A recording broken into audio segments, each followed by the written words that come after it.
इंदिरा गांधी ने देश में जो आपातकाल लगाया था वो कहने को 21 महीने में समाप्त हो गया था, लेकिन वास्तव में वो आज भी जारी है। कांग्रेस भले ही सत्ता से बाहर हो गई, लेकिन उसका तंत्र आज भी असंवैधानिक रूप से भारत के लोगों को परतंत्र बनाए हुए है। ये कहने में कोई संकोच नहीं होना चाहिए कि भाजपा सरकार भी इस तंत्र को पूरी तरह से तोड़ने में अब तक सफल नहीं रही है।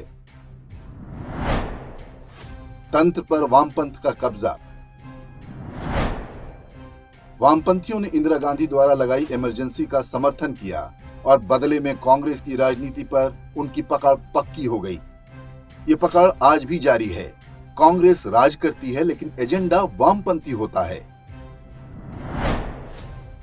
संविधान के साथ खिलवाड़। आपातकाल में भारतीय संविधान की आत्मा के साथ छेड़छाड़ की गई और उसमें सेकुलर और समाजवाद जैसे शब्द जोड़ दिए गए। ये दोनों ही शब्द भारतीय संस्कृति का हिस्सा नहीं हैं। इन दोनों शब्दों को देश आज भी ढो रहा है। एक राष्ट्र के रूप में हमारी अधिकांश समस्याओं का कारण यही दो शब्द हैं। राष्ट्रीय लूट आज भी जारी। आपातकाल के बाद कांग्रेस स्वतंत्रता दिलाने वाली पार्टी नहीं, बल्कि लुटेरों का गिरोह बन गई। लगभग 35 लाख करोड़ के घोटाले किए गए।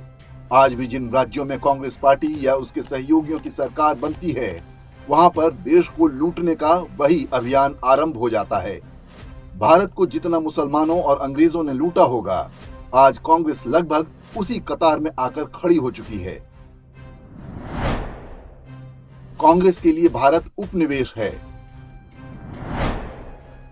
आपातकाल के समय ही कांग्रेस की औपनिवेशिक मानसिकता खुलकर सामने आ गई। भारतीयों को जेल में बंद करके उन पर वैसे ही अमानवीय अत्याचार किए गए जैसा अंग्रेज किया करते थे। जिस प्रकार बंगाल के अकाल के समय अंग्रेजों ने भारत का सारा अनाज ब्रिटेन भिजवा दिया था, कुछ वैसी ही घटना वर्ष 2008 में यूपीए के शासनकाल में हुई थी। तब यूरोप में बड़ा आर्थिक संकट छाया था और भारत सरकार ने उसकी सहायता के लिए आईएमएफ के माध्यम से 10 अरब डॉलर दिए थे, जबकि भारत भी आर्थिक मंदी से गुजर रहा था और लोगों की नौकरियां जा रही थीं। हिंदुओं की शत्रु बनी कांग्रेस। आपातकाल से पहले तक कांग्रेस ने स्वयं को हिंदू दल के रूप में स्थापित कर रखा था, लेकिन आपातकाल के बाद ये भ्रम टूट गया। इमरजेंसी में नसबंदी का शिकार अधिकांश हिंदुओं को बनाया गया ताकि जनसंख्या संतुलन बिगाड़ा जा सके। इसी के बाद कांग्रेस ने राजनीतिक लाभ के लिए आतंकवादियों की सहायता और हिंदू विरोधी दंगे कराने की परंपरा डाली। आज स्थिति यहां तक पहुंच चुकी है कि कांग्रेस पार्टी खुलकर जिन्ना और मुस्लिम लीग का बचाव कर रही है, जबकि गीता प्रेस से उसे घृणा है। न्यायपालिका को बंधक बनाया। आपातकाल के बाद कांग्रेस और वामपंथियों ने न्यायपालिका को एक तरह से गुलाम बना लिया। कांग्रेस नेताओं के बेटे बेटियां जज बनने लगे। ये स्थिति आज भी जारी है। बेनामी पूंजीपतियों द्वारा मीडिया की फंडिंग कराई गई। नए मीडिया समूह खड़े किए गए जो आज भी नमक का ऋण चुका रहे हैं। इस अफसर ने आपातकाल का रेडियो संदेश तैयार किया, उसका बेटा मीडिया टाइकून बन गया।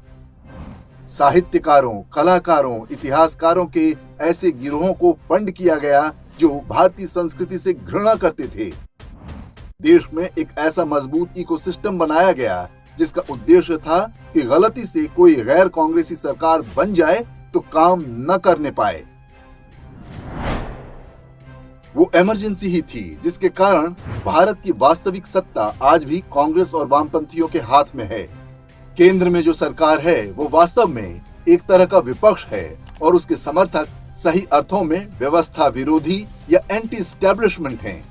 इसमें किसी को संदेह नहीं होना चाहिए कि इंदिरा गांधी द्वारा लगाए गए उस आपातकाल से भारत को स्वतंत्र कराने का संघर्ष अभी जारी है।